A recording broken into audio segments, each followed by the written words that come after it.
guys, day one of the Diddy trial just kicked off and it's already way darker than anyone expected. Today we're going to be going over all that went down in the opening statements, so stay tuned because it's a lot. Diddy is definitely trying to present himself as an innocent person in this trial, but the prosecution isn't having it. His defense team has been attempting to downplay the severity of the allegations, even claiming that the charges like trafficking and racketeering are rooted in personal issues like jealousy and infidelity, not criminal enterprise. His attorney acknowledged Diddy's flaws, that yes, he can be mean, he has a temper and gets out of control when drinking, but argued that doesn't mean he is guilty of the serious crimes he's being accused of. However, the prosecution is exposing some serious stuff, you guys. They've laid out a case of decades-long abuse, manipulation, and coercion, claiming that Diddy and his inner circle ran a criminal network using violence and intimidation to cover up their actions. This isn't just about him having a short temper, but about serious allegations of trafficking, assault, and even using blackmail to keep victims quiet. Diddy tried to paint himself as just a complicated man in a messy relationship with Cassie, but the evidence from hotel security footage showing him physically assaulting Cassie to testimony about his role in orchestrating freak-off parties and coercing women paints a very different picture. As of now, looks like none of this is working in his favor, so let's get into it, you guys. The prosecution opened with some seriously disturbing claims. They're alleging that at one point, Cassie was forced to have an escort urinate in her mouth. Like, what are we even doing here anymore, you guys? There are also accusations that Cassie once overdosed at a party while having an open wound on her face, allegedly from a previous assault by Diddy. And get this, apparently he would flip out if she took too long in the bathroom or was late to anything.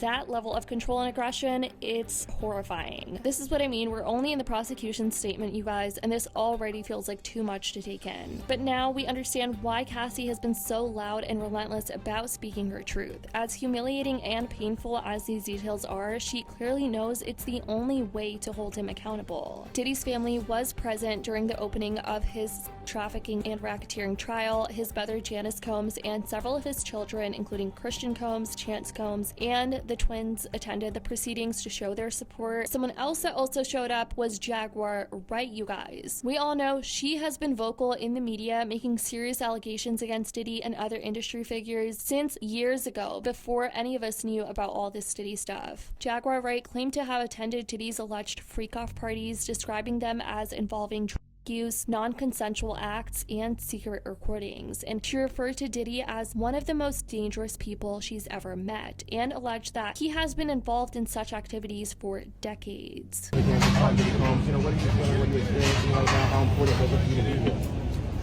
Paramount. There needs to be someone here who's been here all along. I've been waiting for this moment for 5 years, and here we are. And I'm praying that everyone remembers there are survivors, real life survivors. And I hope that everyone takes into account how necessary a true verdict. Before we get into the opening statements, real quick, a jury of 12 plus 6 alternates has officially been selected in the Diddy trial. During jury selection, the government struck 7 black jurors, a move that the defense says shows a clear pattern. In response, the defense requested that the government provide race-neutral reasons for each of those strikes. During Monday's opening statements, one question asked was, is baby oil and lubricant a federal crime? And a direct quote from Diddy's defense team said, no. To summarize the opening statements, Cassie made a choice every single day for 11 years to stay with Diddy and fight for their relationship. That's how the defense opened the second half of their statement, which ran for an hour and a half total. According to Diddy's legal team, Cassie chose to stay with him until the day she decided to walk away because, in their words, that was her preferred choice. They went on to claim that after the breakup, Cassie ran straight into the arms of another man, a personal trainer Diddy himself had hired for her. Cassie is expected to testify this week, and keep in mind, you guys, she is pregnant throughout all this. Diddy's attorney made one thing clear, though, that yes, Diddy may be deeply flawed, but in their view, he is not guilty of racketeering, trafficking, or other serious charges he's facing. They also painted Cassie as someone who was extremely jealous of Diddy's relationship with Kim Porter. Then came one of the most talked about moments, the infamous hotel hallway video from 2016. Diddy's attorney didn't deny the footage. She told the jury plainly what Combs did to Cassie on that videotape is indefensible, but it is not evidence of trafficking. It's evidence of domestic violence.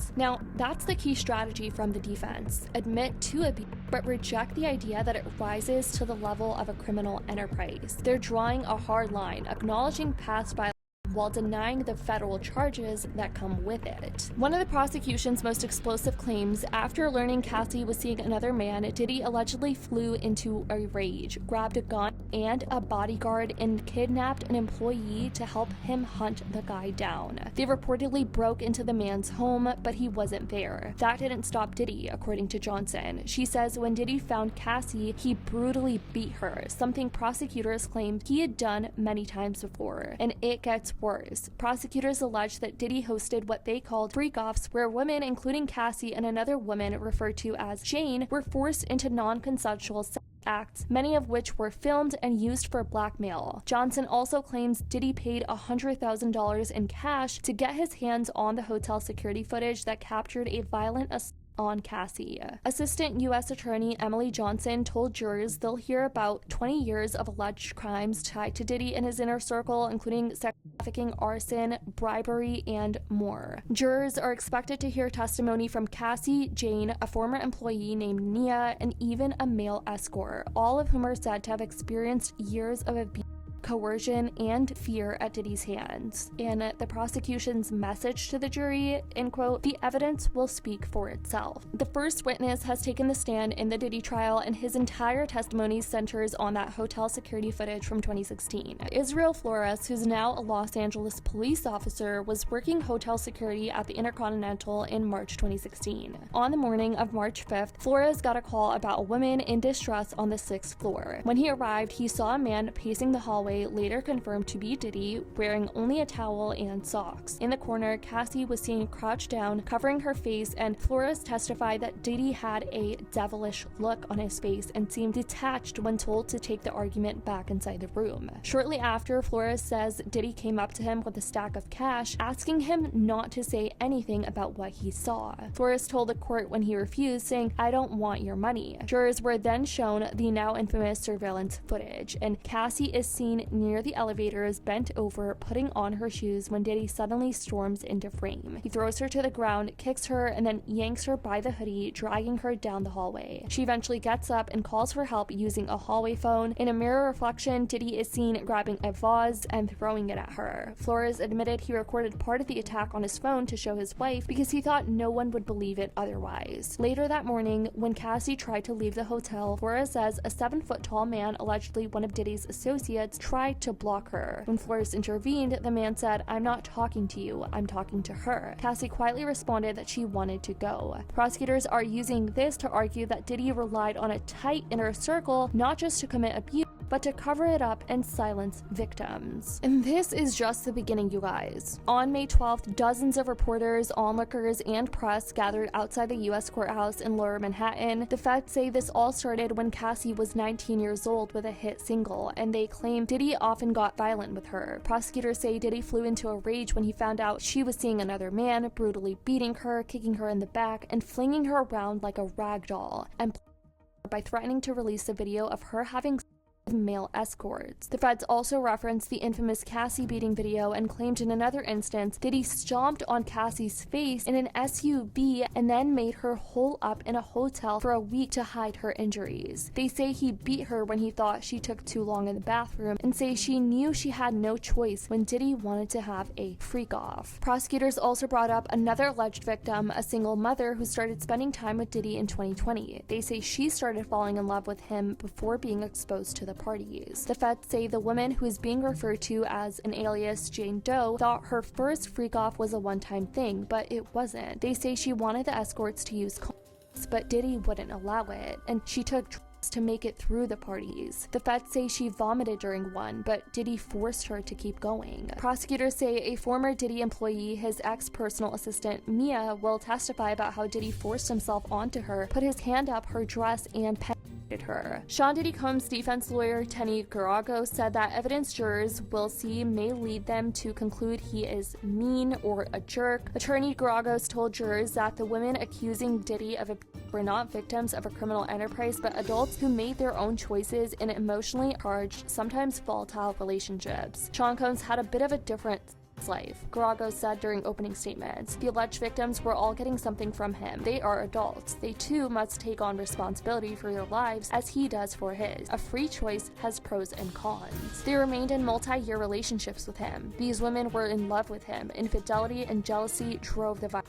Alcohol and drove things, but he is not a racketeer, Garagos said. Garagos emphasized that Cassie stayed with Diddy for 2 more years after the incident, even flying to Georgia in 2018 to support him after Porter's death from pneumonia. She wanted to be Combs' wife, the love of his life. She spent 11 years trying to get that, Garagos said. Cassie had a choice every single day to stay with him. That was her better choice. Until she broke up with him, she was not coerced. We also have yet another update. Defense attorney Brian Steele questioned Flores' credibility, highlighting the omissions in his 2016 incident report about the infamous altercation between Diddy and Cassie. Specifically, Brian Steele pointed out that Flores failed to mention Cassie had a black eye and that Diddy allegedly told her she couldn't leave. Flores insisted that he clearly remembered the incident, but when asked about why he didn't record the footage directly from the hotel's computers, he explained he didn't have access. When he later tried to retrieve the footage for a colleague, it was gone. Brian Steele also pressed Flores about the moment when Diddy offered him a stack of cash. While Flores said it felt like a bribe, the defense suggested it could have been intended to cover hotel damages, as Flores had earlier told Diddy that he would need to pay for the broken items. Despite the defense's challenges, Flores stood firm on his account of the event, and with many more witnesses and evidence to come, the prosecution is far from finished, you guys. I'm definitely going to keep you guys updated as trial goes on. Let me know what you guys think about everything that has come out since day one. Drop your comments down below. I love you guys so much, and as always, I'll see you in the next video.